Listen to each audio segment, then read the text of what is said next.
안녕하세요. 이곳을 찾아와 주신 여러분들께 인사부터 올려봅니다. 저는 세상을 38년 살아온 여자로 최근에 뉴스에도 보도된 사건의 중심에 서게 되어서 황당함을 금치 못하고 이곳을 찾아와 사연을 올리게 되었습니다. 주변 친구들에게는 부끄러워서 말도 하지 못했고요. 수사가 이루어지고 있는 상황이라 특정이 되면 안 되어서 익명으로 사연을 올릴 수 있는 곳을 찾다가 여기까지 오게 되었네요. 모든 일이 다 지나고 나서 이야기를 하면 되지 않냐고 생각하실 분들도 있을지 모르겠지만 저는 정말 속이 답답해서 어디라도 털어놔야 제정신을 찾을 것 같았습니다. 아직도 그때 일을 생각하면 벌렁벌렁거리는 심장을 멈출 수가 없네요. 그 상황이 되어보신 분들은 아마 한 명도 없을 거라고 당당하게 자부합니다. 물론 사건의 내용이 제가 자랑스럽게 떠벌릴 만한 일은 아니기 때문에 이렇게 말을 해도 제 얼굴에 침 뱉는 일 아닌가 싶기도 하지만 말입니다.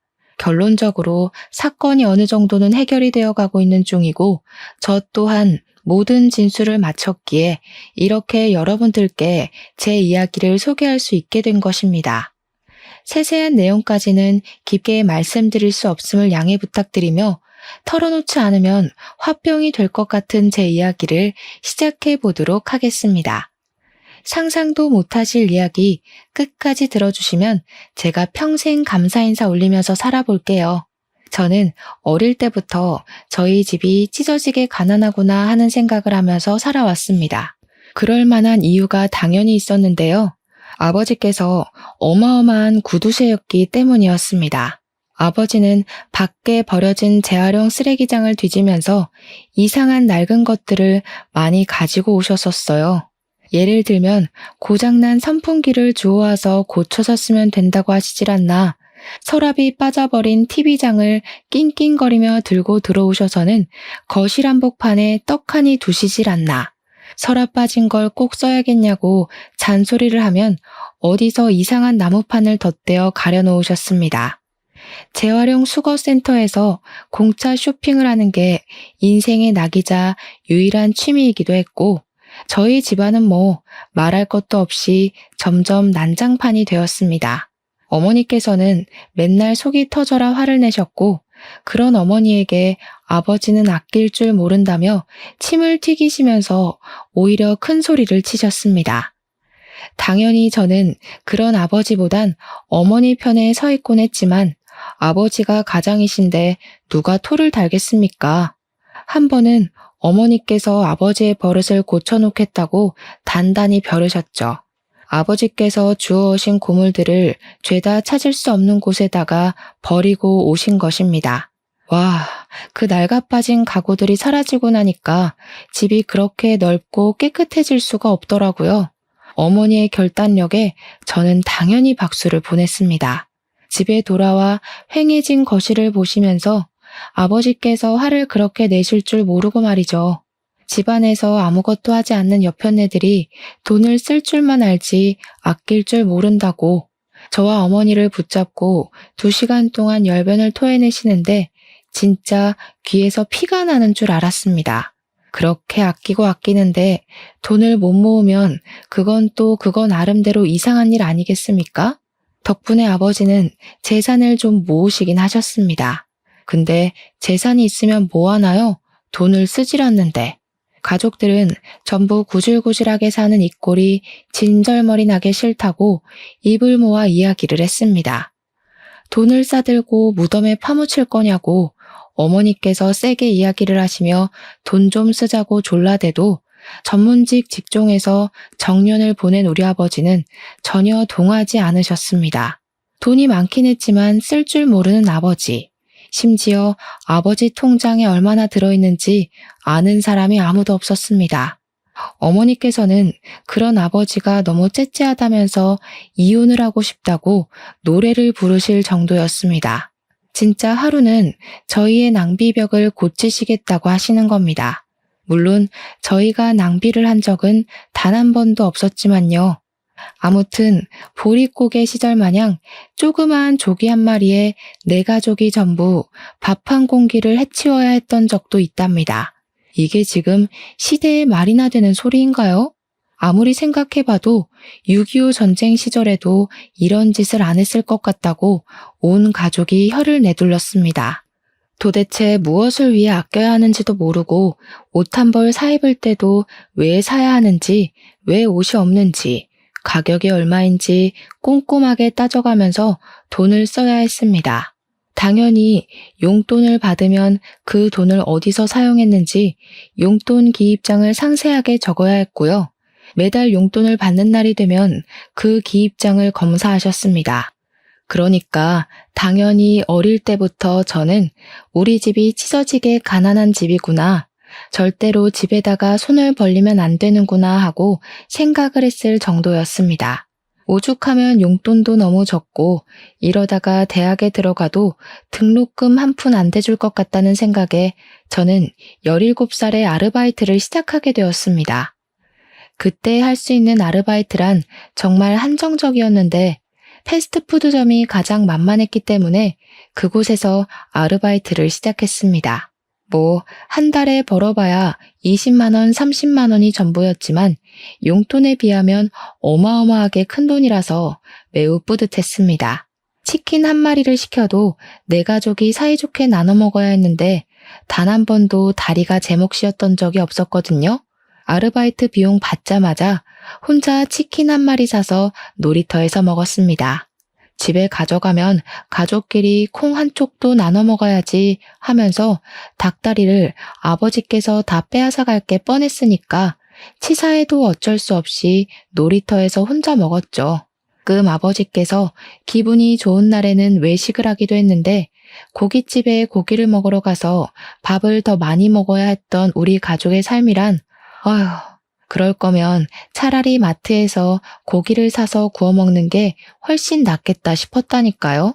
그런 가정 환경에서 꿋꿋하게 버티며 저는 대학을 졸업했고 평소의 미래를 위해 철저한 준비를 했었기 때문에 취직도 나쁘지 않은 기업에 성공했습니다. 하지만 아버지께서 월급을 얼마 받냐, 월급 받는 거 모조리 나한테 맡겨라, 내가 적금 제대로 들어줄게 하면서 월급을 내놓길 강요하셨습니다. 저도 회사원이니까 동료들과 커피를 한 잔 마실 때도 있고 밖에 나가서 밥을 사 먹을 때도 있을 거 아닙니까? 근데 아빠는 그걸 이해하지 못하셨어요. 밥값이 부담되면 도시락을 싸들고 다녀라. 너네 구내 식당에서 먹으면 되지 뭐 한다고 비싼 파스타를 먹냐고 돈 아끼라고 잔소리를 하셨죠. 커피는 탕비실에서 믹스커피 먹어라. 그 정도는 다 구비되어 있다고 하는데 정말 20대 여자의 감성은 개나 주라고 하는 말 같았습니다. 결국 저는 월급을 속였죠. 한 달에 220만 원 받으면서 일을 했는데 180만 원 번다고 철저하게 속였습니다. 40만 원은 저를 위한 사치비용으로 생각하고 일부러 빼고 말을 했습니다. 180만 원 중 아버지는 매달 100만 원을 적금을 붓겠다고 가져가셨고 저는 80만 원에 숨겨둔 40만 원을 포함해서 한 달을 생활했습니다. 물론 아버지께서 매달 가져가신 100만 원을 본인이 사용하신 적은 단 한 번도 없었습니다.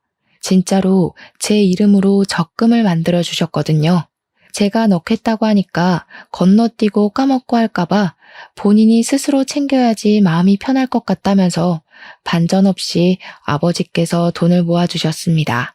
저도 사람인지라 돈이 쌓이는 걸 보면 기쁘기는 한데 저도 직장인이니까 차도 사고 싶고 옷도 사고 싶고 명품백도 사고 싶지 않겠습니까? 친구들은 하나씩 다 있었거든요. 제가 가진 돈으로는 그런 비싼 걸 살 수 없어서 경제적으로 무척이나 검소하게 살게 되었습니다. 물론 타의로 말입니다. 저는 삶의 재미를 잃어버린 것 같았고 지쳐버렸습니다. 제 나이 30살에 모으게 된 돈이 무려 6천만 원이나 되었지만 제 마음의 풍족함과는 거리가 멀었다고나 할까요? 그래서 사람들이 저에게 이상형이 어떻게 되냐고 물어보면 공공연하게 제 이상형은 돈 많은 남자라고 대놓고 이야기를 했습니다. 제가 아무래도 쓸 수 있는 돈이 한정적이다 보니까 자연스럽게 투자 쪽에 관심을 가지게 되었습니다. 동기들 보니까 한 달에 2, 30만 원 정도 되는 돈으로 주식도 하고 투자를 하면서 점심값 정도는 버는 것 같길래 저도 동기들에게 이것저것 물어봐서 투자를 시작했습니다. 하지만 공부를 해야 할 것도 너무 많았고 알아야 할 용어들도 장난 아니게 많더라고요. 누가 옆에서 쉽게 설명을 해주면 좋을 텐데 그럴 사람이 없었습니다. 제가 머리를 싸매고 고민을 하고 있자 동기 친구 한 명이 저에게 투자에 관심이 많냐고 하면서 투자회 같은 곳에 같이 가볼 생각이 있냐고 하더라고요. TV 드라마에서 보면 투자 설명회 같은 곳은 대부분 사기꾼들이 등쳐먹으라고 많이 하는 느낌이랄까요? 그래서 내키지 않았습니다.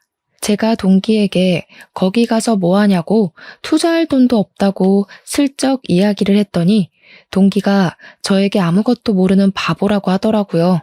적은 돈을 가지고도 그런 정보를 자꾸 들어보고 투자를 해야 나중에 큰 돈을 굴리기도 쉬운 법이라고 말입니다.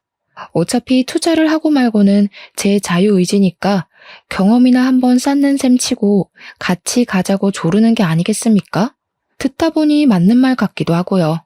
제가 고민을 하는 게 느껴진 건지 저에게 같이 가주면 술 한잔 쏘겠다고 쐐기를 받길래 오케이 콜 외치고는 퇴근 후에 투자 설명회를 찾아가게 되었습니다. 투자 설명회를 듣는데 솔직한 저의 심경으로는 정말 재미가 없을 거라고 예상하고 휴대폰 게임이나 해야지 싶었거든요. 근데 아니더라고요. 생각보다 너무 유용한 정보들도 많았고 저도 투자 초보로서 공감이 가는 내용이 엄청난 거예요.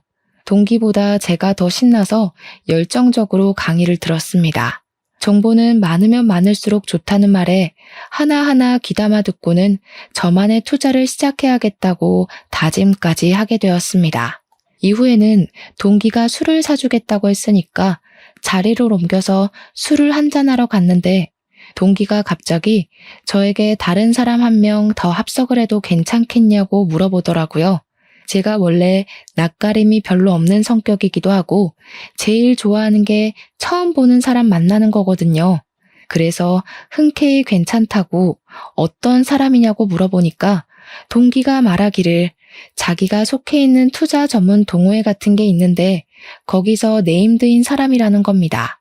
자주 만나기 어려운 사람이고 정보도 무척이나 많은 사람이고 투자로 번 돈이 어마어마한 사람이라면서 이렇게 만나는 게 흔한 일은 아니라고 신나서 말을 하더라고요. 마침 이 사람도 오늘 투자 설명회에 참석을 했다고 하길래 자기도 설명회 왔다가 한잔하고 있다고 했더니 오겠다고 했다는 거예요. 저는 알겠다고 대꾸를 하고 한참 또 마시고 있었죠.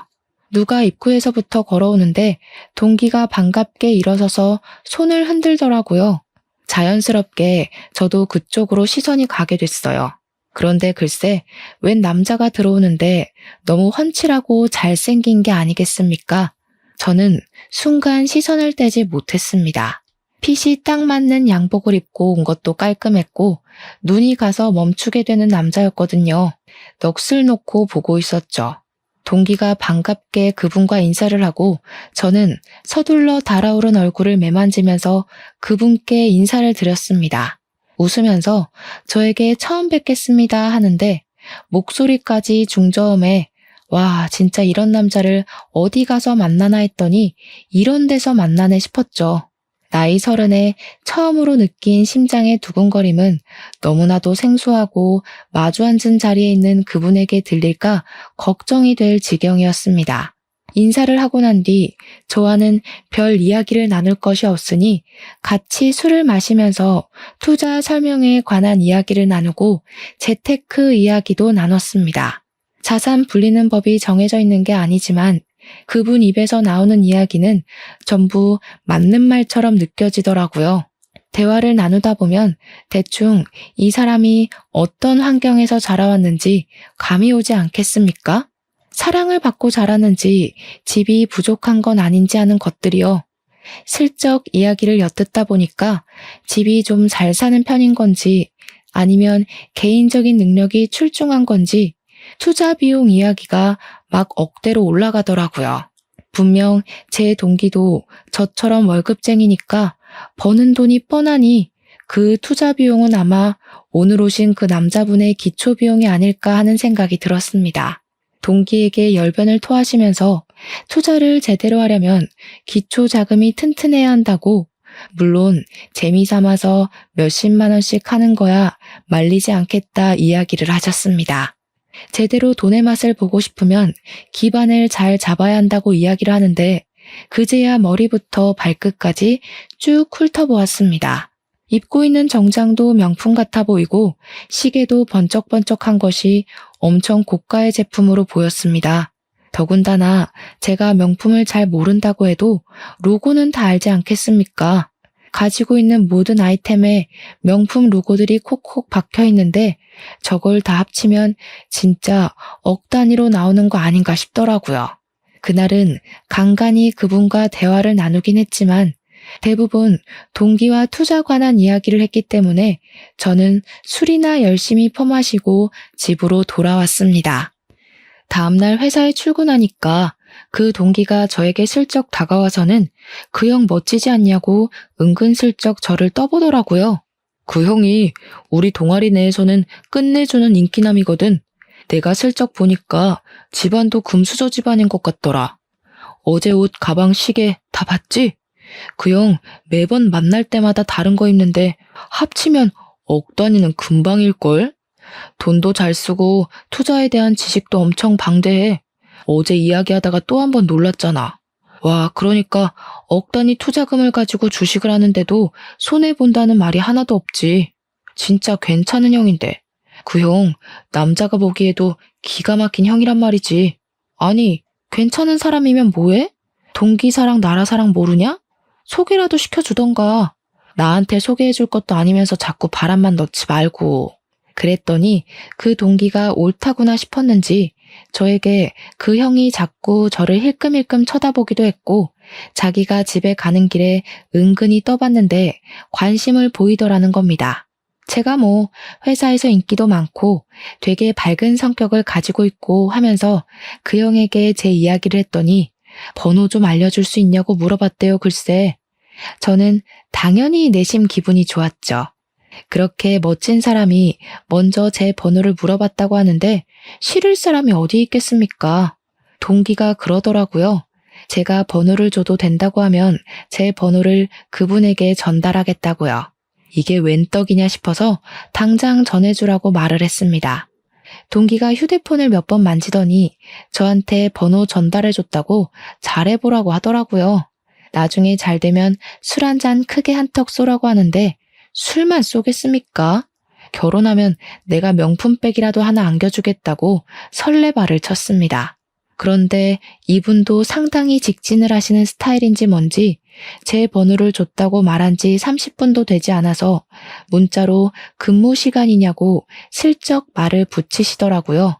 모르는 번호가 찍혀 있으니 본인이 어제 투자 설명회 끝나고 술자리를 했던 문도영이라는 사람이라고 친절하게 설명까지 해주셨습니다. 이름을 알고 있어도 서로 통성명을 하는 게 예의라고 생각해서 저도 인사와 함께 김민지라고 말을 했습니다. 갑자기 연락을 해서 놀라진 않았냐며 어제 대화를 하고 나서 계속 제가 잔상에 남더래요.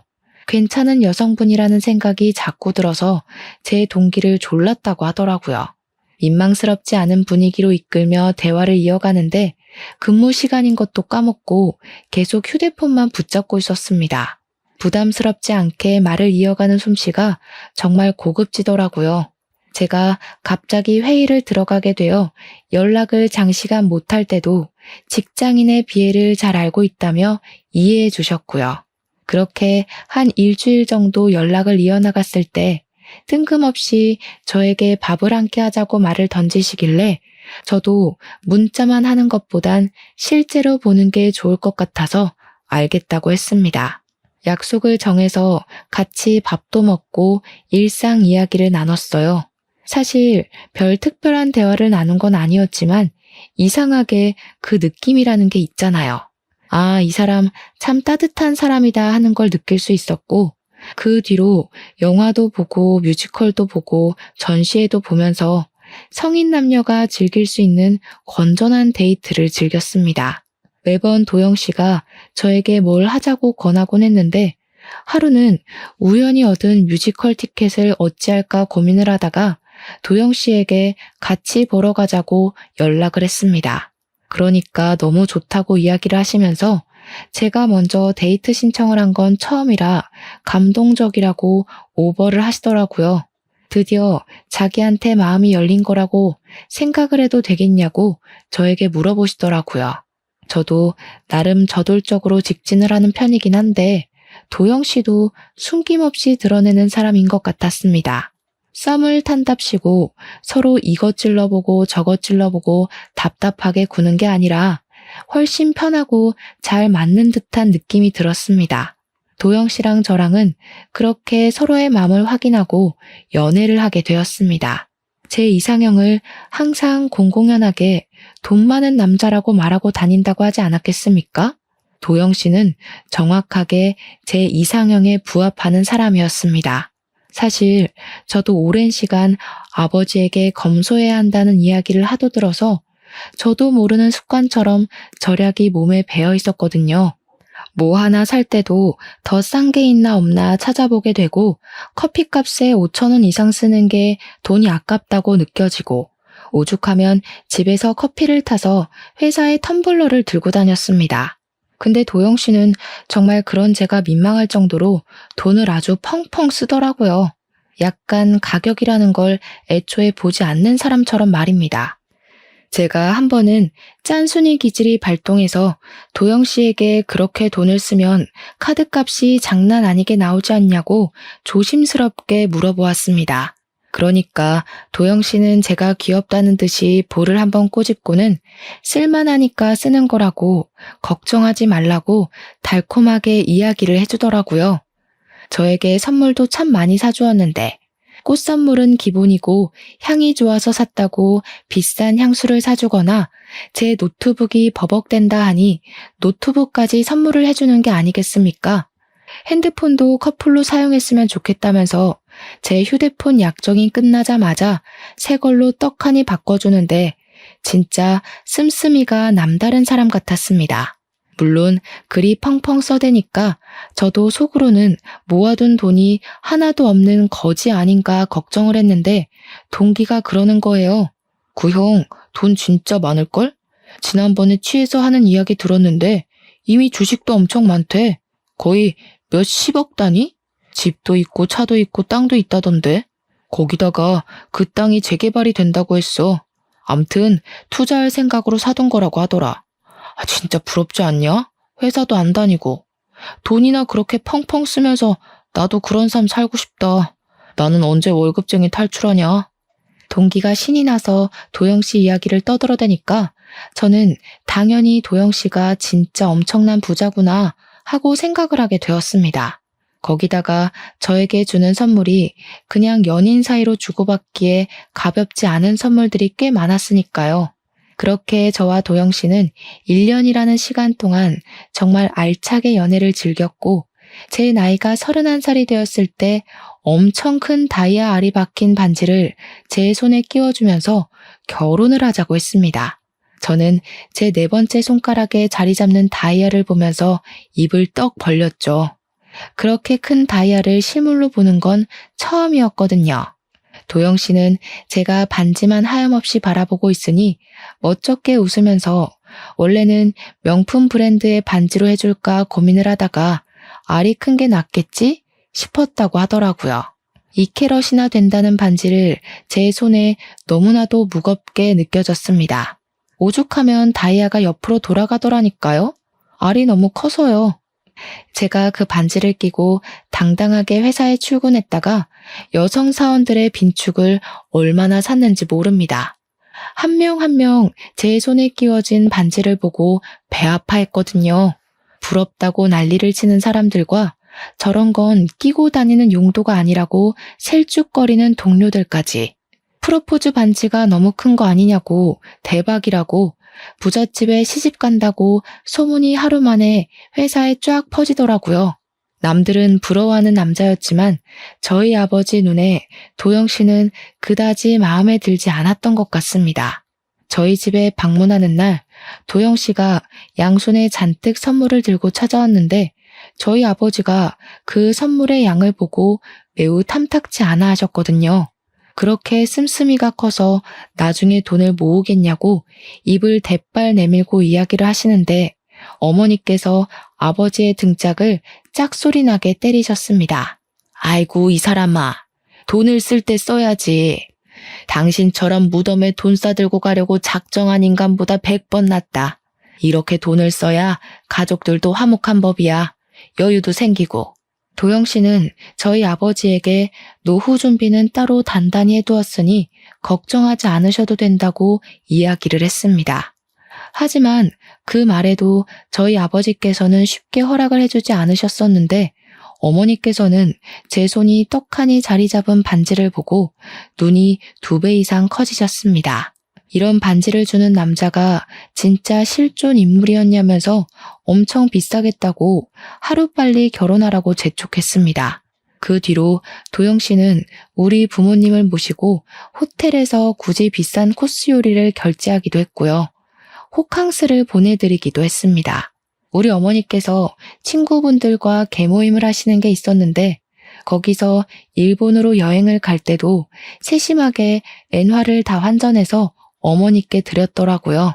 우리 어머니께선 도영 씨같이 돈 팍팍 잘 쓰는 남자가 어디에 또 있겠냐면서 하루빨리 결혼식을 올리라고 성화를 치셨습니다. 그래서 저도 당연한 절차로 도영 씨네 집에 인사를 드리러 갔는데 생각보다 시댁이 너무나도 낡은 집이더라고요. 약간의 의아함을 가지고 있었는데 도영 씨가 제 표정을 보더니 알만하다는 말투로 이야기를 했습니다. 집이 좀 낡았지? 부모님께서 태어나서 처음으로 2분이 노력해서 구하신 집이라서 그래. 이사 가기 싫다고 버티시는 중이거든. 여기도 곧 재개발 지역으로 선정될 텐데 그러면 웃돈을 줘도 여기 못 들어올걸? 겸사겸사 잘 됐지 뭐. 제가 전생에 나라를 구하기라도 한 건지. 도영 씨도 제 인생의 선물이라 느꼈는데 도영 씨네 부모님은 정말 완벽한 천사나 다름없는 분들이셨습니다. 저에게 눈물까지 글썽이시면서 우리 부족한 아들을 사랑해줘서 고맙다고 하시며 제 손을 꼭 잡고 며느리가 생겨서 너무 행복하고 좋다고 하셨습니다. 저는 저에게 잘해주시는 시부모님까지 이건 종합선물 세트다 하는 생각을 하게 됐고 양가의 허락이 떨어지자마자 결혼식 준비를 시작했습니다. 한 번뿐인 결혼식에 하고 싶은 걸 다 해보자며 도영 씨는 호화로운 호텔 식장을 예약하고 식대도 엄청 비싼 코스 요리로 결정을 내렸습니다. 저는 살짝 부담스럽긴 했죠. 어쨌든 결혼식 비용을 반반 내야 하지 않나 생각했는데 도영 씨가 저에게 본인이 전부 준비를 하겠다고 가만히 있으라고 하더라고요. 제 친구들부터 시작해서 회사 사람들까지 전부 너무 부럽다고 입을 떡 벌릴 만큼 화려하고 호화로운 결혼식을 진행했습니다. 정말 인터넷에 놔두는 꽃값만 몇천만 원이 넘는 그런 어마어마한 결혼식 말입니다. 저는 드레스도 비싼 수입품 드레스를 입었고 이게 바로 결혼이구나 하면서 공주가 된 기분을 마음껏 누렸습니다. 신혼여행도 퍼스트 클래스에 타서 칸쿤이라는 곳으로 가게 되었는데 휴양지 하면 떠오르는 에메랄드 빛깔의 바다가 너무 아름답더라고요. 행복한 신혼여행을 끝마치고 귀국을 하게 됐는데 도영 씨가 저에게 그러더라고요. 일을 그만둘 생각은 없냐고요. 예전부터 내 꿈은 집에서 내조하는 와이프를 가지는 거였어. 일을 그만뒀으면 좋겠는데 말이야. 내가 돈이 많으니까 편하게 쉬면서 지내면 좋겠더라고. 사회생활이라는 게 말이 좋아서 사회생활이지 스트레스 엄청 받고 피곤한 일이잖아. 안 그래도 회사 일 때문에 스트레스가 엄청 쌓여 있었는데 진짜 그만둘까 싶었거든요. 그런데 아버지께서 사람 일이라는 게 어떻게 될지 모르는 건데 섣부르게 그만두지 말라고 하셨습니다. 매달 100만 원씩 모으는 것도 멈추지 말라고 하셨고요. 뭐 결혼하고 나서 심적으로 여유가 생겨서 그런 건진 모르겠지만 아버지의 말에 틀린 게 없었습니다. 저는 남편에게도 그냥 일을 해보겠다고 하다가 너무 힘들고 지쳐서 그만두고 싶어지면 그때 과감하게 그만두겠다고 말을 했습니다. 남편은 저에게 고개를 끄덕였고 본격적인 결혼 생활을 하면서 남편이 정확하게 무슨 일을 하는지는 몰랐어요. 저는 그냥 무척 바쁜 사람이라는 것을 알게 되었습니다. 휴대폰도 제가 몰랐는데 4-5개를 가지고 있었고 두어 달에 한두 번씩 해외로 출장을 가는 일이 발생하더라고요. 사업을 하는 건가 싶었는데 그 비슷하게 투자를 하는 거라고 둘러대었습니다. 그런데 한 가지 의문이 생기긴 했습니다. 분명 투자도 많이 하고 이리저리 연락도 많이 오는데 그에 비해서 결혼식 당일에 신랑 측 하객의 수가 상당히 적었거든요. 그것도 대부분 시부모님 손님이었고요. 뭐 사업하는 사람들이 바쁠 수도 있지 하고 그냥 넘어가긴 했는데 좀 그랬죠. 도영 씨 인간관계가 별로인가 싶었고요. 결혼을 한 이후 도영 씨에게서 생활비를 받고 있었는데 정해진 금액을 주는 것이 아니라 제가 돈이 필요하다고 할 때마다 한 번씩 큰 돈을 송금해 주었습니다. 덕분에 아쉬운 소리를 안 해도 되고 신혼살림 하는 데엔 아무런 문제도 제약도 없었습니다. 집은 도영 씨가 혼자 살고 있던 강남의 으리으리한 오피스텔에서 시작을 하게 되었고 가전도 이미 도영 씨가 준비를 다 해놨었기 때문에 저는 정말 몸만 쏙 들어가서 살았습니다. 저희 어머니께서는 구두쇠 아버지를 벗어나서 돈 펑펑 쓰며 사니까 좋으냐고 나중에 같이 쇼핑이나 한번 하자고 설레셨습니다.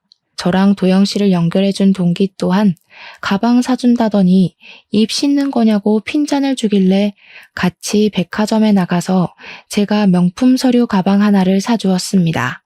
도영 씨도 저에게 잘했다고 칭찬을 해주었고요.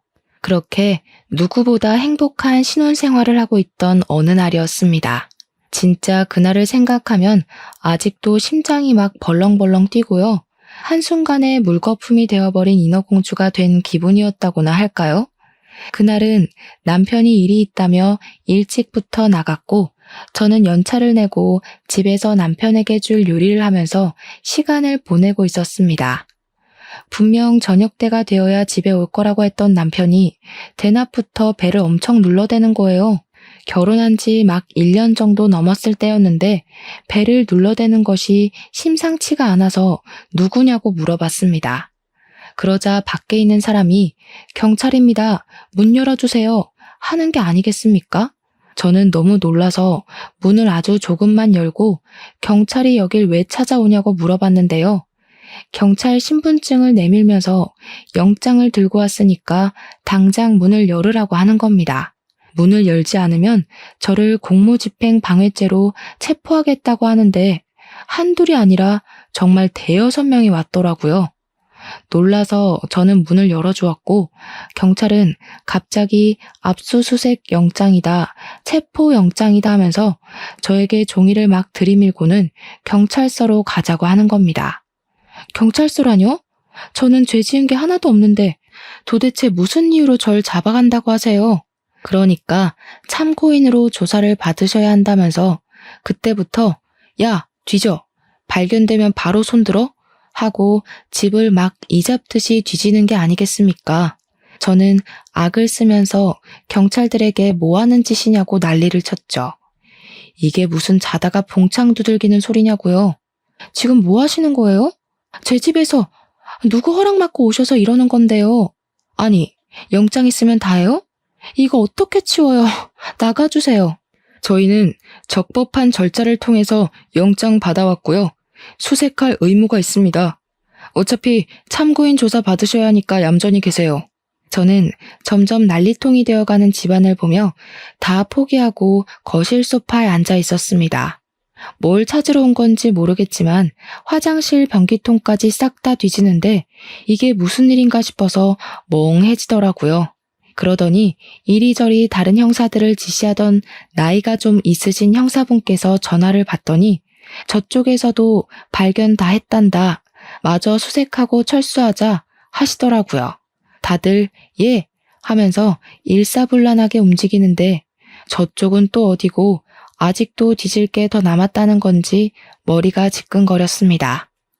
3-4시간 정도를 이불 솜까지 다 꺼내어서 수색을 하더니 다들 거실에 모여서 이 집에는 아마 없는 것 같다고 수근수근거리더라고요. 저는 그게 너무 궁금했죠. 형사님들께 이게 다 무슨 일인지 설명 좀 해주시면 안 되냐고 하니까 경찰서로 이동해서 이야기를 하면 될 것 같다고 저에게 따라오라고 하더라고요. 그런데 그 형사들의 표정에서 느껴지는 게 마치 저를 좀 범죄자? 공범자? 그런 느낌으로 보는 것 같아서 기분이 나빴습니다. 경찰서에 도착해서는 조사받으라고 하길래 자리에 앉으려고 했더니 일이 있어서 아침부터 나간 남편이 떡하니 있는 게 아니겠습니까? 아니 당신 뭐 좀 먼 거리에 볼 일이 있다고 하더니 여기에 왜 와 있어? 근데 남편이 저를 쳐다보지도 않고 불안한지 다리를 벌벌 떨면서 손톱을 물어뜯고 있는 게 아니겠습니까? 저는 너무 의아해서 남편을 계속 불렀는데 제 말이 아예 들리지 않는 사람처럼 굴더라고요. 문도영 씨 부인이시죠? 아무것도 모르셨어요? 다짜고짜 뭘 물어보는 건지 몰라서 진짜 왜 불려온 건지 모르겠다고 제발 설명 좀 해달라고 제가 형사님을 붙잡고 애원하는 식으로 이야기를 했습니다. 아무것도 몰라서 답답해 죽겠다고 하니까 옆에 있는 다른 형사가 진짜 모르나 본데? 하고 말꼬리를 흘리는 게 아니겠습니까? 저에게 일단 조사를 받아야 한다며 나이, 이름, 직업 이런 걸 물어보길래 다 말하면 알려주겠지 싶어서 성실하게 물어보는 질문에 대답을 했습니다. 형사님들도 별로 특이한 점은 보이지 않는다고 회사 생활도 잘하시고 저축도 잘하시고 하면서 이상한 소리만 주절주절 하더라고요. 순간 이거 무슨 몰래카메라 같은 건가 싶어서 인상이 다 구겨지더라고요. 별 특이사항도 없는데 왜 저런 놈이랑 결혼을 하셨어요? 네? 그게 다 무슨 소리신지 진짜 친절하게 설명해 주실 분 없나요? 저런 놈이 뭔데요? 누군데요? 그러니까 형사가 글쎄 너무나도 충격적인 이야기를 하는 게 아니겠습니까? 무려 제 남편이 그 부자 문도형이 글쎄 약물 판매상이었다는 겁니다. 예, 여러분이 상상하시는 바로 그거요. 제가 진짜 너무 황당하고 어이가 없어서 무슨 영화를 찍는 건가 싶어서 다시 한번 물어봤죠. 약이라고요? 우리나라에서 금지된 그거요? 아니 불법인데 그걸 어디서 들여와서 어떻게 팔았다는 건데요? 그게 진짜라고요? 정말 우리나라가 언제부터 그걸 팔 수 있는 나라였냐고 말도 안 되는 소리를 한다고 기가 차서 막 깔깔 웃었습니다. 현실이 전혀 믿어지지가 않고 경찰이 저를 놀리는 줄 알았거든요. 그러니 경찰이 완전 정색을 하면서 저에게 똑똑히 이야기를 하더라고요. 네, 그러니까요. 제 말이 그 말입니다. 불법인 나라에서 당당하게 금지 약물을 유통했다니까요. 저는 남편을 쳐다보고 그게 진짜냐고 몇 번이나 다그쳐 물었습니다. 그러자 남편이 변호사 오면 이야기를 하겠다고 저한테도 아무 말을 하지 않고 입을 딱 다무는 게 아니겠습니까? 경찰도 화가 났는지 남편한테 소리를 막 질렀습니다. 변호사는 무슨 얼어 죽을 놈의 변호사야? 네가 가지고 있는 세컨드하우스에서 얼마나 많은 약물이 검출됐는지 알아? 그러면서 무슨 약 종류 이름을 줄줄이 이야기를 하는데 저는 이름도 어려워서 들어도 모르겠더라고요. 저는 진짜 뒤통수를 맞아도 너무 세게 맞은 탓에 어이가 없어서 벙쪄 있었고 경찰은 그런 저를 보고 딱히 연관된 점을 찾을 수는 없지만 정확하게 수사를 해야 한다고 하더라고요. 수사가 처리될 때까지 구치소에 들어가게 될지도 모른다고 하는데 순간 와, 부모님께는 어떻게 이야기하지? 회사에는 뭐라고 하지? 어지러질했습니다. 저는 죄가 없는데도 구치소에 들어가야 하나요? 일단 최대한 불구속 기소로 처리를 하긴 할 건데 가족으로 엮여 있는지라 보통 이런 범죄는 아주 중죄라서 구속이 되거든요. 같이 사는 동거인도 물론이고요. 저는 너무 억울해서 그 자리에서 엉엉 눈물을 쏟아냈습니다. 알고 보니까 남편이 국내에서 정말 알아주는 약물 유통계의 큰손이었던 것이었습니다. 그래서 돈이 억소리가 나게 많았던 것이고 집도 여러 채고 돈도 물 쓰듯이 썼던 것이었습니다. 이쯤에서 슬슬 시부모는 이걸 알았냐 몰랐냐 그 사실이 궁금하시죠? 예, 시부모님도 전혀 모르고 계셨답니다. 남편이 맨날 술이나 처먹고 놀고 먹던 놈이었는데 어느 날 갑자기 해외에 한번 다녀오더니 점점 돈 씀씀이가 커지고 사업을 한답시고 돈을 막 가져다 주더래요. 별다른 직장도 없던 게 사업이 잘 된다면서 투자하니 어쩌니 하면서 땅도 사고 차도 사고 집도 여러 채 사고 해서 그냥 찜찜했지만 지 밥벌이 하나보다 했대요. 대신에 남편이 집에 돈을 가져다 주는 게 영 수상하고 불법적인 일을 하는 건 아닐까 걱정이 되어서 남편한테 돈을 한 푼도 받아본 적은 없다고 하시더라고요. 결국 3개월이라는 시간 동안 저와 시부모님은 불구속 기소 상태로 계속 경찰서를 오가면서 약물 반응 검사도 하고 수사를 받아야만 했습니다. 다행히도 무혐의가 나와서 저희들은 풀려나게 되었지만 남편은 무려 징역 40년형을 받게 되었습니다. 남편이 유통을 한 약물의 양이 어마어마했고 해외에 거점을 두고 국내로 밀반입을 했던 점까지 모두 괘씸죄가 추가되었습니다. 진짜 교묘하게 항구에서 무슨 컨테이너를 교체하는 방법으로 밀수를 했다고 하는데 수사 기밀이라고 정확하게 알려주지는 않더라고요. 저는 계속 경찰서에서 출석을 요구할 때마다 와야 했기에 회사도 그만두게 되었고 저희 집에서는 당연히 난리가 나셨죠. 저희 부모님 두 분 다 믿는 도끼에 발등을 찍혔다고 개거품을 무셨거든요. 오죽하면 뉴스에서도 대대적으로 보도가 되었으니 얼굴은 다 팔렸죠 뭐. 하지만 사건은 여기서 끝나지 않았습니다. 저는 남편의 선고가 내려지자마자 이혼 소송을 시작했고 남편의 죄질이 너무나도 나쁘고 아이가 없었던 덕에 이혼은 빠르게 진행이 될 수 있었습니다. 시부모님께 찾아가 죄송하지만 저도 정리를 해야 하지 않겠냐. 그 사람을 품고 살 자신 없다고 인사를 드린 뒤 이혼을 결정했다고 말씀을 드렸습니다. 그리고 조용히 인연을 끊고 지냈는데 한 3개월쯤 지나서 뜬금없이 병원에서 연락이 온 게 아니겠습니까? 저희 시부모님께서 사고를 당했다는 연락이었습니다. 남편을 보러 교도소에 면회를 갔다 오는 길에 덤프트럭이 졸음운전을 했고 하필이면 저희 시부모님의 차를 정면으로 들이박은 겁니다. 시부는 그 자리에서 즉사했고 시모는 크게 다쳐서 사경을 헤매고 있다며 저에게 연락이 온 것입니다. 제가 가족 연락처에 저장이 되어 있었다고 하더라고요. 모른 척 할 수 없어서 부모님께 말씀을 드리고 병원을 찾아갔는데 시모는 의식이 돌아오지 않은 상태였기에 제가 시부 장례식을 치러야 했습니다. 전 남편이 그런 일을 겪은 놈이라 그런지 장례식장이 무척이나 휑하더라고요. 시모는 일주일 만에 의식을 되찾았고 시부의 장례가 끝났다는 이야기에 오열을 하셨습니다. 그런데 병원에서 아주 말도 안 되는 이야기를 하더라고요. 시모 뇌에 암이 있다는 것입니다. 진행 속도도 빠르고 이번에 사고를 당하면서 조직이 크게 손상을 입었다고요. 지금은 정신이 멀쩡해 보여도 곧 치매기가 올 수 있고 뇌출혈 또한 발생할 수 있기에 아주 조심해야 한다고 길어야 3개월 정도 살 수 있을 테니 빨리 주변 정리를 하라고요. 시부가 사고로 죽었기에 보험금을 시모가 수령하게 되었는데 변호사를 불러달라고 하셔서 불러드렸더니 유언장을 쓰고 싶다고 하시면서 저에게 본인 재산 전부를 주고 싶다고 하셨습니다. 저는 부담스럽다고 거절을 했으나 범죄자 아들에게 주고 싶지 않다면서 부담이 되면 사회에 기부를 하라고 하시더라고요. 결국 유언장을 쓰고 한 달 만에 시모에게 뇌출혈이 오면서 쓰러지셨고 그 뒤로 세상을 등지게 되셨습니다. 저는 재산을 받은 뒤 전부 현금화를 했더니 단위의 돈이 생기더라고요.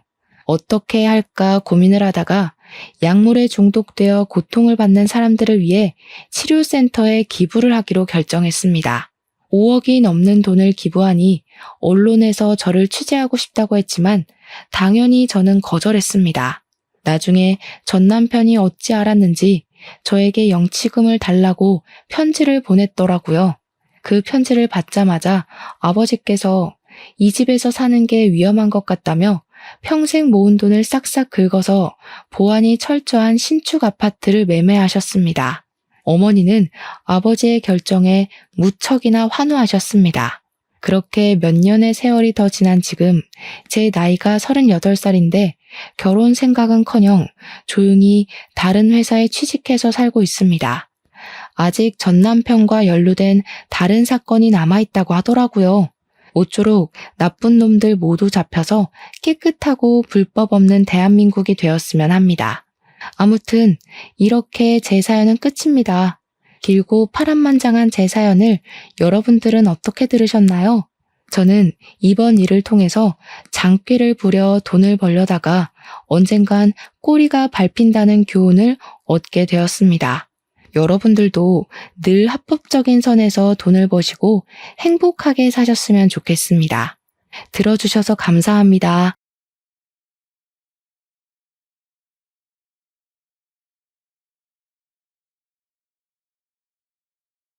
안녕하세요. 저는 60대 후반 여성입니다. 날씨 화창해진 걸 보니까 시간 되는 대로 가족 여행 떠나고 싶은 생각이 물씬 드네요. 아직 우리 집에 아픈 사람들이 있어서 마음 놓고 여행을 계획할 수는 없지만 문제가 해결된다면 가까운 해외라도 한번 계획해 봐야겠어요. 저는 현재 병관으로 바쁜 세월을 보내고 있습니다. 집에 아픈 사람들이 있다고 했는데 제 딸이랑 사위가 병원 신세를 지고 있거든요. 젊은 사람들이 어쩌다가 나이 많은 저랑 남편보다 건강에 적신호가 오게 되었는지 그 이야기를 해보고자 사연에 올려봅니다. 딸 가진 부모님들이라면 제 이야기에 심장이 철렁할 수도 있을 것 같아요. 한번 들어보시고 위로 한마디씩 부탁드립니다. 제게는 아주 어여쁜 외동딸이 하나 있습니다. 원래 부모 눈에는 내 자식이 제일 예쁘지만 저의 딸은 객관적으로도 예쁘다는 평을 많이 받을 만큼 외적으로 출중한 편입니다. 길거리 캐스팅도 몇 번 들어왔을 정도의 얼굴이라고 말씀드리면 조금 공감이 가실지 모르겠네요. 그러나 제 딸은 내성적인 성격이라서 누구 앞에 나서는 걸 싫어했기에 연예계는 꿈도 안 꿨습니다. 그저 공부만 열심히 하며 평범하게 지내온 아이죠. 딸이 인기가 많아서 딸 사춘기 시절에는 우리 집으로 딸을 찾는 남학생들 전화가 많이 오기도 했습니다. 그런 것 보면 저는 자랑스럽다기보다는 좀 걱정이 되었어요. 아무래도 딸에게는 이성으로부터 오는 유혹과 기회가 많을 테니 혹시라도 잘못된 선택을 할까봐 불안했습니다. 제 딸도 언젠가는 결혼을 하겠지만 부디 좋은 남자랑 결혼하길 바랬죠. 그래도 딸은 대학생 때까지는 통학을 했어요. 그리고 딸은 취업을 하면서 지방인 고향을 떠나 서울로 상경을 했습니다. 그때 저랑 남편이 함께 걱정을 좀 했었는데요. 딸이 연락을 꼬박꼬박 줘서 그나마 딸의 삶을 존중해 줄 수 있었습니다. 과잉 애정이라고 생각하실 텐데 맞습니다. 저랑 남편도 잘 알고 있어요. 딸아이를 너무 사랑하고 예뻐하다 보니까 저희도 이 오지랖을 조절하기가 힘드네요. 어쨌든 딸은 저희 걱정과 다르게 하루하루 밝게 잘 지냈습니다. 전화할 때마다 목소리가 좋아서 마치 기분 좋은 일이 늘 있는 것처럼 느껴졌죠. 남들은 직장 생활을 하면서 좋은 시절 다 갔다고 얘기를 하곤 하던데 제 딸은 적응을 잘하는 것 같아서 다행이었어요. 그러던 어느 날 유독 딸의 목소리가 조심스러울 때가 있었습니다. 왜 그러나 싶었더니 딸이 결혼할 남자가 있다고 소개해주고 싶다는 말을 하더라고요. 그때 솔직히 좀 많이 놀랐고 이걸 기뻐해야 할지 걱정해야 할지 가늠을 하지 못했습니다. 그저 어떤 사람이냐고만 물었었어요. 그랬더니 딸이 같은 회사에서 일하는 동료라고 하더군요. 결혼을 마음먹게 된 이유는 다름 아닌 임신 때문이라는 충격적인 고백까지 했어요. 미안해 엄마. 근데 나 그 사람 많이 사랑하고 있어. 그래서 임신한 거 후회 안 해. 제발 결혼 허락해줘. 우리 잘 살게. 전화로 그 소리를 들었는데 결혼할 남자가 생겼다는 얘기보다 더 숨이 콱 막히는 기분이었습니다. 결국 저는 걱정되는 마음에 쓴소리가 나가버렸어요. 뭐? 임신? 너 제정신이야? 도대체 서울 가서 무슨 짓을 하고 돌아다녔길래 임신을 해? 그게 얼마나 큰 책임이 따른 일인 줄 알아? 그래서 결혼하겠다고 말하는 거잖아. 우리 같이 아기 책임지기로 했어. 나 오빠랑 결혼하고 싶어.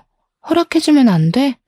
저도 저지만 이 사실은 남편이 아주 크게 들고 일어났습니다. 제가 일부러 아빠한테는 얘기하지 말라고 엄마가 좋게 좋게 말해보겠다고 해서 엄청 조심스럽게 얘기를 했던 건데도 남편은 우리 딸을 임신시켰다는 그놈한테만 온 신경이 꽂혔습니다. 하지만 어쩌겠어요. 이미 딸이 임신을 했고 둘은 결혼을 하겠다는 마음까지 먹었다는 걸요. 남편은 그놈 낯짝 한번 보자면서 저더러 딸에게 그놈 데려오라 하라고 시키더라고요. 혹시라도 남편이 큰 사달을 낼까봐 걱정이 되었지만 그걸 딸에게 말했더니 오히려 잘 됐다고, 이참에 아빠한테 확실히 소개하고 허락받고 싶다고 결의만 다질 뿐이더군요. 저는 그래도 예의상 그놈의 인사를 받아주었어요. 그런데 남편은 인사도 안 하고 맞이할 생각도 없고 그저 거실 소파에 앉아 그놈을 험악하게 바라보기만 했습니다. 남편에게서 뿜어져 나오는 분위기를 알아서 저는 아무 말도 못했어요. 딸이 제 아빠 눈치를 보면서 그놈을 엄청 칭찬하는 덕에 그나마 정적이 좀 깨졌었네요. 그놈도 눈치가 있는 건지 알아서 분위기를 읽고는 다짜고짜 우리에게 죄송하다고 고개를 숙였습니다. 아버님, 어머님, 정말 죄송합니다. 그런데 저 절대 무책임하게 고은이 돌아설 생각 없어요. 같이 아이 낳고 행복하게 살고 싶습니다. 제발 허락해 주세요. 절대 아버님, 어머님께서 걱정하실 일 만들지 않겠습니다. 걱정할 일? 우리가 걱정할 일이 뭔데?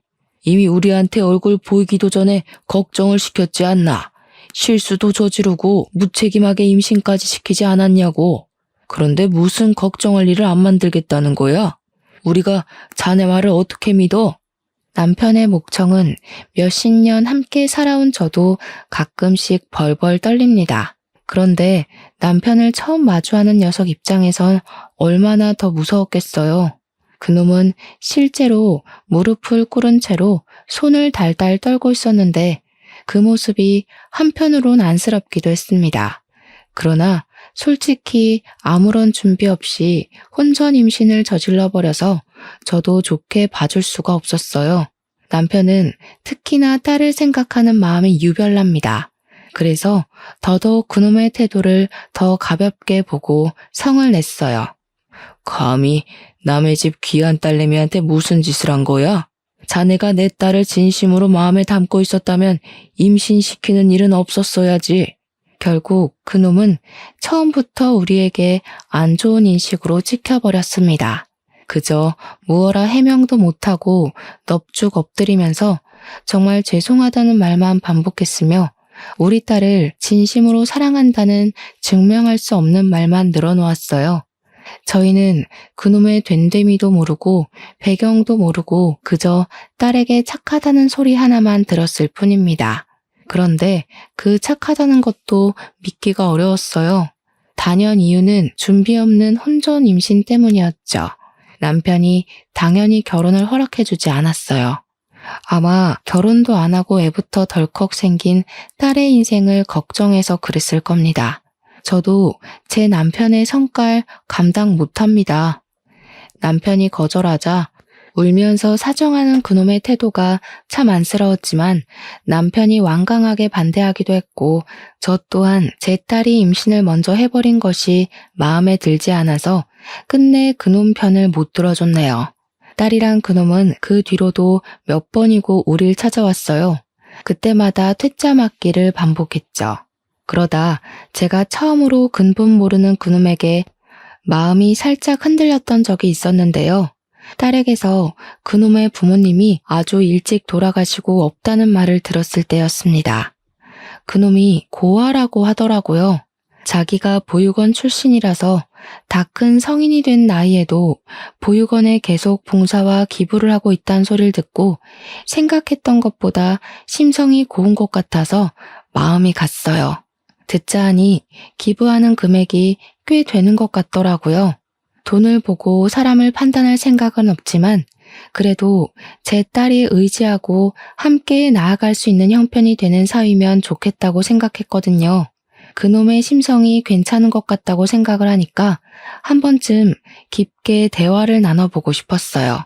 그래서 남편 몰래 그놈을 따로 만났고 그놈은 한결같이 제 앞에서 어쩔 줄 몰라 했습니다. 그래요. 보육원에 봉사한다고 들었는데 참 대단한 일을 하고 있네요. 요즘 젊은 사람들은 자기 살기 바빠서 주위 사람 챙길 여유가 부족한데 우리 딸이 어디가 좋은지 물어봐도 되겠어요? 저같이 보잘것없는 사람한테 가족이 되어주고 싶다고 한 사람은 고은이가 처음입니다. 저 고은이 행복하게 해줄 수 있어요. 고은이 일이라면 뭐든지 나서는 남편이 될 수 있습니다. 그 누구보다도요. 제 딸은 예쁜 얼굴처럼 마음까지도 참 예쁜 아이예요. 다른 남자들과 다르게 우리 딸 얼굴이 아닌 마음을 봐주는 것 같아서 저는 한층 더 그놈이 마음에 들었습니다. 그리고 무엇보다 딸이 좋아 죽는 남자니까 웬만하면 허락해주고 싶었어요. 아마 혼전 임신 사실이 아니었다면 저랑 남편이 처음부터 냉철하게 나가는 일은 없었을 겁니다. 아무튼 저는 그 자리에서 결혼을 허락해 주겠다고 말을 했어요. 그리곤 나는 내 남편 감당 안 되니까 이제 내 남편을 끈질기게 설득해 보라고 했죠. 그랬더니 사위가 된 그놈이 벌떡 일어나 90도로 인사하는데 문득 부모 없이도 참 번듯하게 컸다고 생각했습니다. 하지만 사위의 당찬 포부와는 다르게 남편의 반대는 계속해서 길어졌어요. 남편 때문에 오히려 사위가 아닌 딸이 지쳐가고 있었습니다. 딸은 처음 인사를 나눴을 때보다 배가 더 불러왔는데 남편은 여전히 요지부동이었죠. 저도 남편이 어떤 생각을 하고 있는지 모르겠더라고요.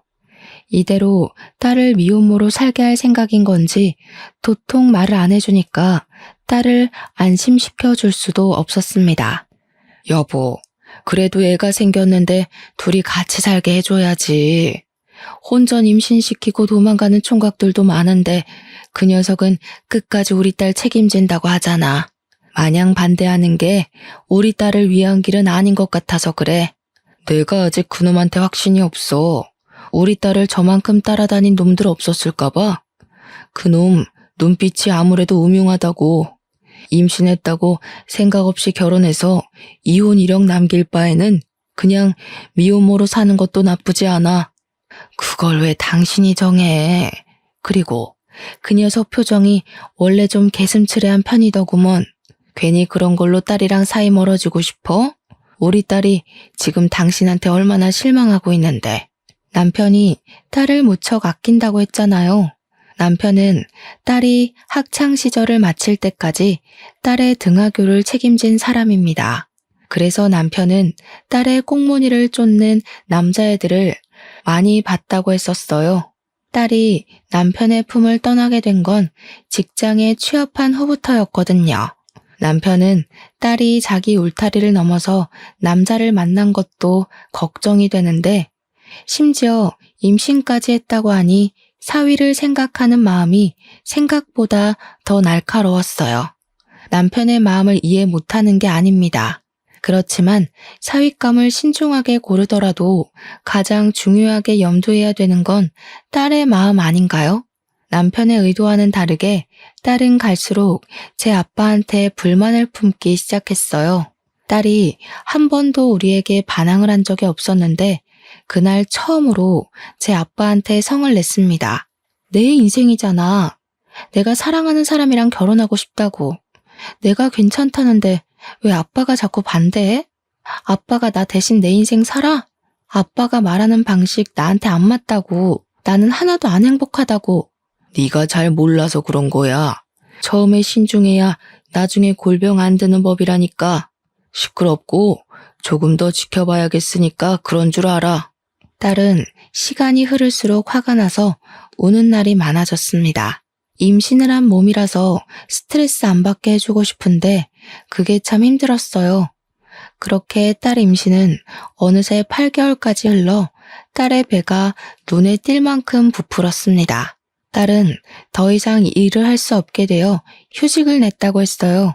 제가 딸에게 전화해서 본가에 내려오라고 했지만 딸은 자기 아빠 보기 싫다고 결혼 허락 안 해주면 평생 본가에 안 간다고 고집을 부리더라고요. 그때 그 전화를 남편이 옆에서 같이 듣고 있었는데 혼자 고심을 많이 하는 표정이었습니다. 딸이 고향의 발길조차 되지 않겠다고 하니까 불안하긴 했나 보더라고요. 또 딸 혼자서 그 몸으로 병원 다니고 고생하는 걸 엄청 걱정하는 듯 했습니다. 결국 남편은 사위를 데리고 내려오라 하라고 제게 전달을 부탁했어요. 저는 바로 딸에게 연락을 했고 딸은 그 소리를 듣고 신이 나서 사위를 연차까지 내게 만들어 내려왔습니다. 그날 저녁 다 같이 식사하는 자리를 준비했어요.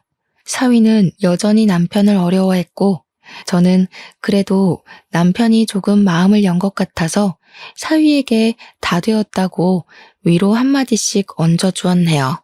어색한 분위기에는 역시 술을 한 잔씩 하면 좋을 것 같아서 제가 잠깐 슈퍼 갔다 오겠다고 식구들에게 말했어요. 그랬더니 사위가 벌떡 일어나 자기가 다녀오겠다고 겉옷을 챙기더라고요. 그때 딸이 사위를 붙잡아 앉히면서 제게 쪼르르 다가와 팔짱을 꼈습니다. 오랜만에 엄마랑 바람 좀 쐬고 올게. 둘이 얘기 좀 나누고 있어. 한 10분이면 될 거야. 아빠 괜찮지? 딸은 남편과 사위의 둘만의 시간을 만들어주고 싶었는지 귀여운 꼼수를 부렸습니다. 딸이 남편에게 허락을 구했는데 남편이 의외로 얼른 다녀오기나 하라면서 저랑 딸을 보내려고 했어요. 말투가 부드러운 걸 보니 다행히도 사위를 나무랄 것 같진 않아서 안심이었습니다.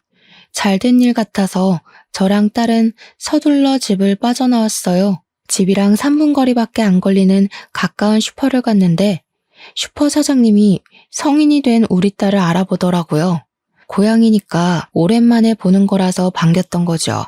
그때까지만 해도 오래간만에 느끼는 평화로움에 기분이 좋아서 저절로 콧노래가 나왔습니다. 제가 술을 고른 후 가볍게 먹을 후식을 찾는 동안 딸은 슈퍼 밖에 전시되어 있는 귤박스를 보러 나갔어요. 그 사이 제가 고를 거 다 고르고 카운터에 물건을 올려놓았습니다. 그리고 순간이었어요. 거기 뭐야? 야, 이 살인자야! 살려주세요! 어머, 어떡해? 저 사람 좀 잡아주세요! 바깥에서 웬 아줌마가 고함치는 소리가 가게 안까지 다 울렸어요. 무슨 일인가 싶어서 슈퍼 사장님이랑 바깥을 나가봤습니다. 그리고 저는 바깥 광경을 보자마자 놀라서 비명을 질렀고 다리에 힘이 풀려버렸죠. 차가운 시멘트 바닥 위로 우리 딸이 머리에 피를 흘리면서 쓰러져 있는 겁니다. 저는 얼른 딸에게로 기어가서 울부짖으며 살려달라고 외쳤습니다.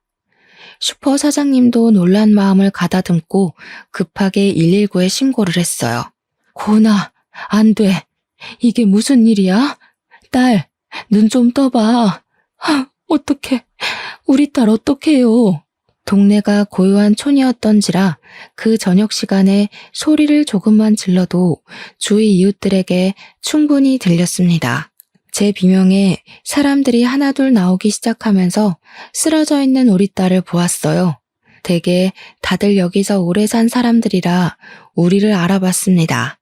다들 놀라서 이게 대체 무슨 일이냐고 같이 발을 동동 굴렀어요.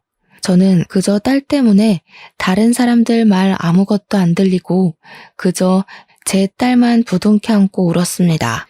그러길 잠깐 있었을까. 119가 금세 도착했고 딸을 실은 구급차를 따라서 병원으로 향했어요. 검진과 필요한 수술을 하는 동안에 저는 남편에게 전화해서 소식을 알렸습니다. 그러자 남편이 병원으로 급히 달려왔어요. 잔뜩 화가 나서 도착한 남편은 수술실 앞에서 대체 무슨 일이냐고 어떻게 된 거냐고 물었는데 저는 그제야 정작 같이 있었던 제가 아무것도 모른다는 사실을 자각했습니다. 제가 아무 말도 못하고 있자 남편이 버럭 성질을 냈어요. 당신은 같이 갔으면서 뭐하고 있었어? 대체 어디에 정신 팔려 있었으면 딸이 사고를 당하는 것도 못 봤던 거야? 아니, 고은이가 귤 본다고 잠깐 밖에 나갔는데 나도 어떻게 된 건지 모르겠어. 근데 왜 당신 혼자 왔어? 김서방은? 김서방은 뭐가 김서방이야? 이 자식 도대체 어디로 튄 건지 나타나지도 않고 내가 한자리에서 몇 분을 기다렸는데 무슨 그런 무례한 녀석이 다 있는 거야? 남편 말로는 사위가 우리 나가고 나서 얼마 안 있다가 도중에 전화 받는다고 잠깐 집 밖을 나섰다고 했습니다. 그리고 한동안 안 들어왔는데 그 이후 제 전화를 받고 바로 병원을 달려온 거라고 했어요. 갑자기 사위가 어딜 간 건진 모르겠지만 우선 우리 딸이 산모이기 때문에 뱃속의 태아 건강이 가장 중요했습니다. 다행히 태아는 건강하다는 말을 듣고 한층 안심을 할 수 있었어요. 남편도 그제야 112에 이 사실을 또 한 번 더 신고했습니다. 사위는 정말로 그 시간 이후로 신기루처럼 사라지고는 하루 종일 나타나질 않았어요. 혹시나 집에서 우릴 기다리고 있지 않을까 싶어서 전화를 해보고 싶어도 전화번호를 몰라서 못 해봤습니다. 혹시나 해서 확인하러 다시 집을 다녀온 남편이 없다고 하더라고요. 몇 시간이 지나도 나타나지 않는 거라면 이 녀석이 말도 없이 서울을 갔나? 그런 생각도 했었어요. 일단 저희에게 당시 걱정거리는 사위가 아니었어요. 딸이 깨어나지 않는다는 것이었죠. 의사가 말을 하길 강한 걸로 안면을 얻어맞고 쓰러지면서 머리가 바닥에 무방비하게 부딪히는 바람에 뇌진탕 크게 왔다고 했습니다. 그래서 머리를 다쳤다 보니 의식이 늦어지는 것 같다고 하는데 이건 하염없이 기다리는 방법밖에 없다고 했어요. 정말 절망적이었습니다. 딸이 이렇게 사고를 당한 것이 제 탓 같아서 너무 괴로웠어요. 이 와중에 딸의 배는 계속 불러오고 사위는 나타나지도 않고 그야말로 불행이 따로 없었습니다. 남편은 목격자나 증거를 찾아서 슈퍼 주위를 몇 번이나 돌아다녔어요. 그러더니 어느 날 실제 목격자를 만나 진술을 받아왔다고 하더라고요. 목격자는 동네 사람이 아니라 잠깐 동네에 들린 사람이라 찾는데 좀 걸렸다고 했습니다. 남편이 그걸 경찰한테까지 부탁해서 그 사람을 찾아낸 거였어요.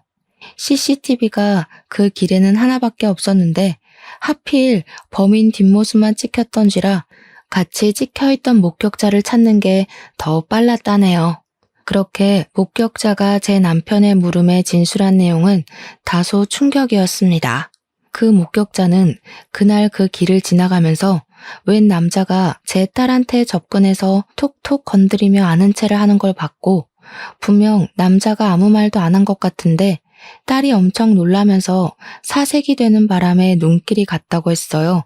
그게 이상해서 쭉 지켜보며 걸어오고 있었는데 거리가 조금 가까워지려 할 때쯤 그 남자가 갑자기 제 딸에게 손을 올리며 죽어! 그렇게 말했다고 하는 겁니다. 그리곤 말릴 새도 없이 남자가 딸의 안면을 큼직한 주먹으로 강타했고 딸이 그대로 정신 잃고 쓰러지자 그 다음엔 남자가 발을 올려 딸을 걷어차려고 했다며 진술했죠. 그때 목격자가 살인자다 라고 소리친 거래요. 그렇게 하지 않았으면 남자가 정말 제 딸의 배를 분질러 버릴 것 같았다고 하더라고요. 목격자가 그렇게 소리를 지른 덕에 남자는 딸에게 침만 뱉고 그대로 튀었다고 했습니다. 이건 경찰에게도 보고가 된 내용이라네요. 남편은 몇 번이나 들었을 텐데도 목격자가 진술 녹음을 들으면서 마치 처음 듣는 것처럼 화나 있었습니다. 그리곤 얼토당토하는 추측을 제시했어요. 이거 혹시 그놈 아니야? 이놈이 막상 애 생기니까 책임지기 싫어서 이런 짓 꾸민 거 아니냐고. 왜 확실하지도 않은 걸로 사람을 의심하고 그래. 김서방한테도 사정이 다 있겠죠. 곧 연락 올 거예요. 연락은 무슨, 이미 당일에 잠적한 것만으로 그 새끼는 꽝이야. 그 새끼가 내 딸 이렇게 되기 전에 없어지고는 며칠째 안 나타나고 있잖아. 저는 심성 좋은 사위를 믿고 싶었으나 남편이 얘기하는 정황이 너무 일리가 있어서 의심을 안 할 수 없었습니다. 의심을 안 하려면 사위가 나타나서 우리에게 해명을 해줘야 하는데 모습을 코빼기도 안 비추니까 나날이 의심만 커져갔어요. 딸도 안 일어나 사위는 사라져버려 목격자는 그 범인이 젊은 남자라고 해서 저랑 남편은 결국 생각하는 대로 시나리오를 쓸 수밖에 없었죠. 그렇게 한 1년이 지나버렸습니다. 저와 남편의 시간은 딸이 사고 났던 그 시간에 멈춰 있었어요. 딸도 여전히 그 시간에 머물고 있었고 사위 또한 여전히 깜깜무소식이었습니다. 한 가지 변화가 있었다면 그건 바로 손녀의 존재였어요. 지난 1년 과정에서 딸은 의식불명 상태로 출산을 겪는 바람에 대수술을 했었고 우리 딸 다음으로 염려가 되었던 손녀를 무사히 받을 수 있었습니다. 지옥 같은 1년이 지나오면서 유일하게 설레었던 시간이었네요. 그러나 그 들뜬 마음도 잠시였었죠. 예쁜 손녀가 태어났는데 엄마 아빠의 사랑을 받지 못한다는 게 너무 안타까웠거든요. 저는 손녀 때문에 병원에 오래 있을 수가 없어서 할 수 없이 집에 머무는 시간이 길었고 남편이 대신 제 딸 옆을 하루 종일 지켜주었습니다. 여전히 저와 남편의 가슴에는 대못이 박혀 있었지만 그나마 손녀 덕분에 숨은 쉴 수 있는 상태로 지냈어요. 그러던 어느 날 제가 손녀 분유를 먹이고 막 재운 시간이었는데 갑자기 현관문이 시끄럽게 두들겨졌습니다. 손녀를 겨우 재웠는데 깰까봐 식겁해서 얼른 인터폰을 들어 확인했어요. 대체 누가 이렇게 무례한 짓을 하는 건지 예민해진 감정을 담아서 욕을 해주려고 했는데요. 인터폰으로 보인 익숙한 정체 때문에 저는 입을 틀어막고 말았습니다. 그 사람은 다름 아닌 1년 전에 잠적해버렸던 사위더라고요. 깜짝 놀라서 한참 굳어있다가 문 밖에서 어머님 하는 소리에 정신 차리고 얼른 나가 문을 열어줬습니다. 정말 연락도 없이 사라져버렸던 사위가 맞더라고요.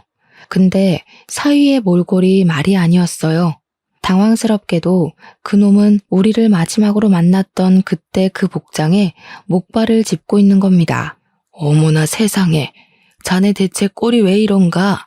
아니, 그보다 여태 어디서 뭘 하다가 이제 나타났어? 그날 무슨 일 있었던 거야? 연락은 왜 못했어? 어디서 뭘 하고 살았길래 이 모양 이 꼴로 나타나? 어머님, 고은이는 어떻게 됐어요? 고은이 어딨어요? 고은이 무사한 거 맞죠? 살아있는 거죠? 병자꼴이 다 된 사위는 다짜고짜 제 딸을 찾았으면서 제 딸의 안위를 걱정했습니다. 그러자 저는 남편과 함께 사위를 의심했던 순간이 떠올라서 바로 사위의 멱살을 잡았어요. 정말 자네 짓이야? 자네는 내 딸이 사고당한 거 어떻게 알고 있어? 뭘 하다가 이제야 나타나서 내 딸을 걱정하는 척해? 자네 그럴 자격이 있다고 생각하나? 내 딸 아직까지 못 깨어나고 식물인간으로 누워있어. 애를 임신시켜놓고 대체 이게 무슨 무책임한 짓이야? 식물인간이 되어 1년째 못 깨어나고 있다는 딸 소식을 듣더니 사위가 갑자기 목발을 쓰러뜨리며 주저앉아 버렸습니다. 그러고는 마치 아이처럼 엉엉 울기 시작했어요. 지금 울고 싶은 사람이 누군데 먼저 선수를 치는 건지. 우리 딸 내팽겨 쳐놓고 사라진 사위가 너무 미웠지만 사위가 목 놓아 우는 모습을 보니 그게 또 거짓 같지는 않아 보여서 헷갈렸습니다. 연기하지 마. 그래봤자 자네가 우리 딸 버리고 잠적했다는 사실은 안 바뀌어. 우리가 걱정 안 하도록 고은이 잘 봐주기로 했잖아. 고은이 행복하게 해준다고 했잖아. 그런데 이게 뭐야? 우리 고은이 책임진다고 얘기해놓고 지킨 게 뭐가 있어? 서럽게 우는 사위의 태도가 혼란스러워서 저도 눈물을 흘렸습니다. 주저앉아 있는 사위를 쥐어잡고 없는 힘을 실어 흔들었어요. 제가 계속 뭐라고 말 좀 해보라고, 아는 게 있으면 빼먹지 말고 다 말해보라고 재촉을 했더니 그제야 사위가 억지로 울음을 진정시키면서 더는 제가 헷갈리지 않을 수 있게 입을 열었습니다. 저랑 남편은 몰랐던 지난 1년간의 자신의 알리바이를 대기 시작했어요. 사위 입에서 나오는 사실들은 제 손발이 다 떨리도록 만들었습니다. 사위로 인해서 제 기억은 다시 1년 전으로 돌아갔어요. 그날 사위는 남편이랑 단둘이 처음으로 딸 얘기가 아닌 사적인 대화를 텄다고 합니다. 낚시를 좋아한다는 공통점을 찾아서 그걸로 대화를 나누고 있었는데 느닷없이 회사에서 전화가 왔고 팀장직 자리에 있었던 사위는 급하게 연차를 내고 온 사정이라서 전화 안 받을 수가 없었다고 했어요. 그래서 남편에게 양해 구하고 잠깐 현관 밖으로 나갔다고 했습니다. 우리 집이 주택이라서 현관문을 나오면 마당이 있고 열린 철문이 바로 보이는 구조입니다. 그런데 통화하는 사이 어떤 남자가 우리 집 입구를 지나가면서 자기 쪽을 돌아보는데 사위가 보기엔 모자 밑으로 보이는 얼굴이 낯익었다고 하더라고요. 그리고 그 남자의 정체를 한 5초 뒤에 알아본 사위는 급하게 그 남자 뒤를 쫓아갔다고 했습니다. 그렇게 사위랑 그 남자는 추격전을 하게 되었대요. 둘이서 한참 달리다가 생각 없이 도로로 뛰어드는 바람에 나란히 교통사고가 나버렸다고 하는 겁니다. 그 사고로 크게 다친 사위는 오랫동안 의식을 찾지 못했고 자기 쪽 먼 친척에게 사고 연락이 가는 바람에 의식 없는 채로 서울병원으로 이송되었다고 했어요. 그렇게 병원 신세를 진 지 7개월 만에 눈을 떴는데 몸이 오랜 기간 동안 잠을 잤던지라 근육이 다 죽어버렸고 자리에서 일어나는 데만 몇 개월이 걸렸다고 했어요. 게다가 재활하는 데 또 몇 개월, 몸을 움직일 수 있게 되자마자 다시 우리 집을 찾아오게 되었다고 했습니다. 사위가 거짓말을 하는 것 같진 않았어요. 사위 하는 말을 들어보니까 제 딸이 그렇게 봉변을 당한 것이 사위가 쫓던 남자 때문일 거라고 그렇게 말을 하더라고요. 범인을 못 찾고 있던 과정에서 사위가 해준 말은 범인을 잡을 수 있는 희망과도 같은 발언이었습니다. 그래서 사위 말을 더 믿고 싶었어요. 그럼 내 딸 그렇게 만든 놈을 자네가 알고 있다는 거야? 그놈이 누구야? 누군데 감히 내 딸한테 그런 짓을 해? 자네랑 깊은 사이인 거야? 얼굴 보니까 기억나더라고요. 고은이도 아는 사람이에요. 저랑 고은이 대학교 때부터 만났잖아요. 아마 고은이가 부모님 걱정한다고 말 안 했을 거예요. 그때부터 고은이를 지독하게 쫓아다녔던 남학생이 하나 있는데요. 그러니까 사위가 하는 말은 이랬습니다. 그 남학생이 제 딸한테 흑심을 품고 계속 쫓아다니며 스토킹을 했다고 하는 거 아니겠습니까? 딸이 대학교는 통학을 했는데 그 남학생이 우리 딸 동네까지 쫓아오면서 스토커 짓을 했대요. 딸이 학교를 졸업할 때까지 그렇게 시달리도록 했다는데 취업을 서울로 하면서부터는 그 스토킹이 끊겼다고 했습니다. 그런데 오랜만에 내 딸이 고향을 돌아오자 여전히 고향에 머물고 있던 그 범인이 딸을 보게 된 거고 배가 불러있는 딸을 보고는 울컥해서 팼을 거라는 것이 사위의 추측입니다. 심지어 그 범인은 학교 다닐 적에 사위가 남자친구인 걸 알고 사위도 때린 적 있다고 했어요. 사위는 제 딸을 그놈으로부터 지키려고 항시 대기하고 연락하고 붙어 다녔다더군요. 그런 줄도 모르고 저랑 남편은 사위를 범인 취급하면서 쌍욕을 한 거였어요. 문득 미안했습니다. 그런 일이 있었으면 진작에 말을 하지 그랬어. 나는 진짜 몰랐네. 미안하다. 엄한 사람 붙잡고 원망하기만 했는데 자네 볼 면목이 없어. 아니에요, 어머님. 그런 말씀하지 마세요. 제가 판단을 제대로 못했어요. 고은이가 말하지 말라고 했어도 이런 위험한 사실은 미리 말씀드렸어야 했는데 저야말로 두 분께 너무 죄송합니다. 저는 그제야 몸 아픈 사위를 살피면서 손을 꼭 잡아주었어요. 그리곤 그 범인에 대해서 더 물었습니다. 사위 말로는 그 범인이 가정이 있다고 하더라고요. 와이프도 있고 자식 하나 있는데요. 그런데도 제 딸을 잊지 못해서 그 짓을 벌인 것 같다고 합니다. 어떻게 가정이 있는 가장이 그런 짓을 벌일 수가 있는지 그저 속상하기만 했어요. 제가 몰랐던 이 모든 사실들은 제 혼란을 한꺼번에 잡아먹을 만큼 충격적이었습니다. 다른 건 일단 모르겠고, 그래서 그 범인이 지금 어디 있는지가 중요했어요. 저는 사위놈에게 당장 그놈의 낯짝을 저한테 보여달라고 부탁했습니다. 알아봤는데 그때 저랑 같이 교통사고 나서 즉사했다고 하더라고요. 꼭 죗값 받게 해주고 싶었는데 죽어버리는 바람에 못하게 돼버려서 정말 죄송해요. 저도 그놈 잡아서 면상 한 대라도 더 쳐주고 싶었는데 제 딸 그렇게 만든 놈 만나기만 하면 꼭 똑같이 해주고 싶었는데 죽어버렸다니 그것 또한 당황스러운 소식이었습니다. 사위 말대로 지독하게 고통스러운 죗값을 받게 해주지 못해 아쉬웠습니다. 어쨌든 사위가 나쁜 놈이 아니라는 건 일단 다행이었어요. 우리 딸애가 손녀를 낳았는데 애아빠 되는 사람이 형편없는 사람이면 얼마나 더 속상한 일이겠습니까? 불운에 불운이 더해지지 않아서 그 부분은 안심이 되었어요. 저는 일단 사위를 부축해 집 안으로 데리고 들어왔어요. 그리곤 사위 또한 손꼽아 기다렸을 손녀를 사위에게 보여주었습니다. 그러자 사위는 겨우 그친 눈물을 다시 흘리면서 조심히 자고 있는 손녀의 손을 잡았어요. 아기를 방금 재우긴 했지만 그래도 아빠의 품에 안겨줘야 할 것 같아서 제가 손녀를 들어 손수 사위 품에 안겨주었습니다. 아이가 부서질까봐 제대로 만지지도 못하고 있던 사위는 그제야 자기 딸을 마음껏 안아봤어요. 또 엉엉 소리내어 울기 시작했습니다. 이름은 자네랑 딸 생각해서 아직 못 지었어.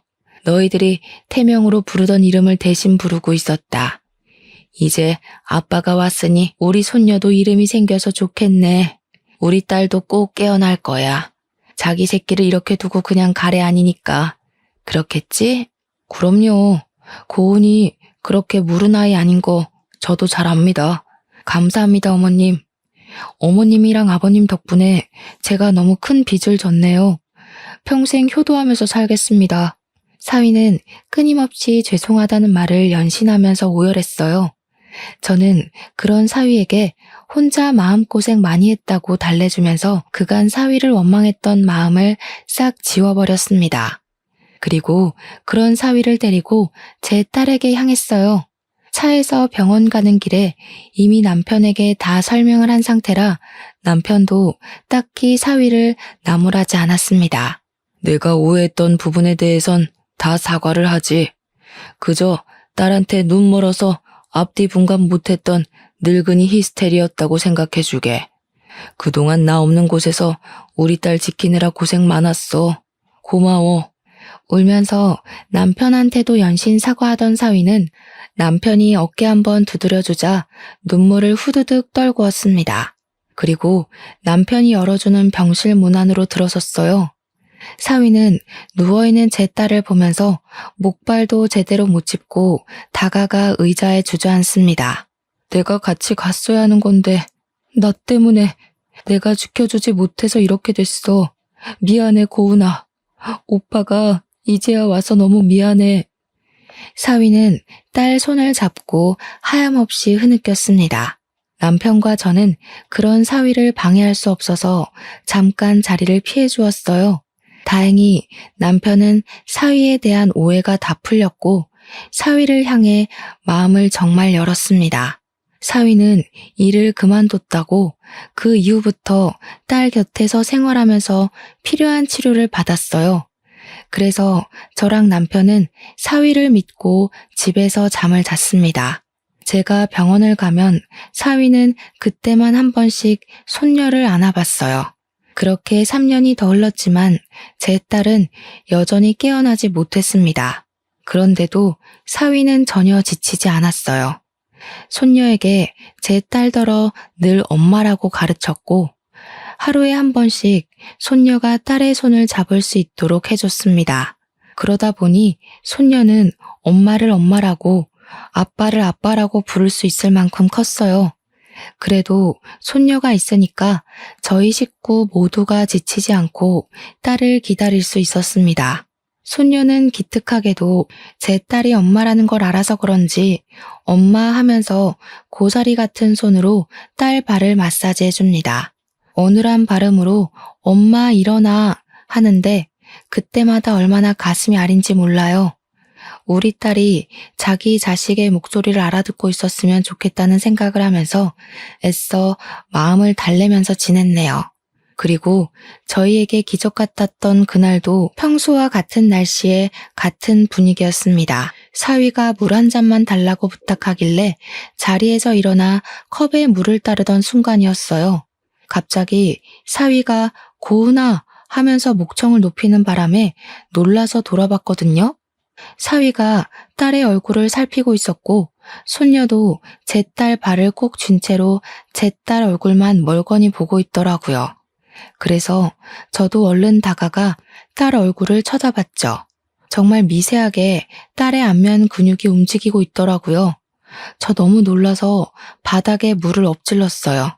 착각한 게 아닌가 했는데 그때 또 손녀가 붙잡고 있는 딸의 발이 조금씩 오그라드는 걸 목격했습니다.